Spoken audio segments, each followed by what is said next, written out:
Ngokusho komzukulu kagogo, ugogo wagcina ukubonakala ngoNdasa engumuntu oyokha imfino emasimini.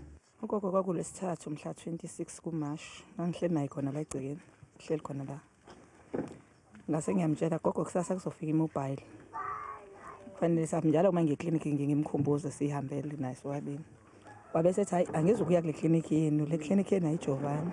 Ngizoke ngihambe ngiyofuna imfino yokudayisa, uyayakha imfino kahambe edayisa vele kodwa udayisela omnyuma ohlala eNkopholo. Emva kwezinsuku eNyamalele bahamba bayozicingela bona ugogo. Ngathi mina nantu unyawo la gogwami. Gogwami umuntu obeyoyisangoma bengahambi ngicathulo.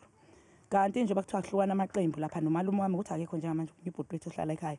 Uyena lo sihambe enza iseklina yolibonile lo unyawo la gogo. La nyathele khona ngaphinde ngalibona olilandelayo. Ngaphinde alitshela iphoyisa nalo unyawo la gogo liyaqhubeka.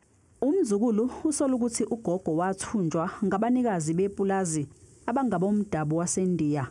Kanti uthi vele bangabantu abebehlezi belwisana nogogo uma eze emasimini. Ngimtshela ukhansela ikhansela ugogo wamthathwe yona lamandiya. Agiji. Athi ukhansela bangamthathelani ngathi bangithi bangamthathela ukuthi bafuna ukuzisa ubuhlungu. Ngoba vele ugogo wami njalo lamandiya bethi mayembona athi uzoseshela ukunika mina i-information ukuthi lapha sihamba kanjani. Uma ephethe imfino yakhe bebemphuca. Umphakathi usola amaphoyisa ngokhudula izinyawo kuleli cala. Kunendaba bathi isampolo. Lapho bathi lapho kubulawa khona abantu bantshingwe khona. Yayizwa lonto.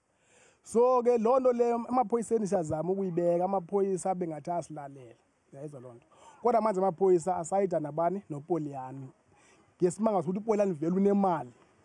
Amaphoyisa aqinisekisile ukuthi likhona icala lokunyamalala komuntu elivuliwe.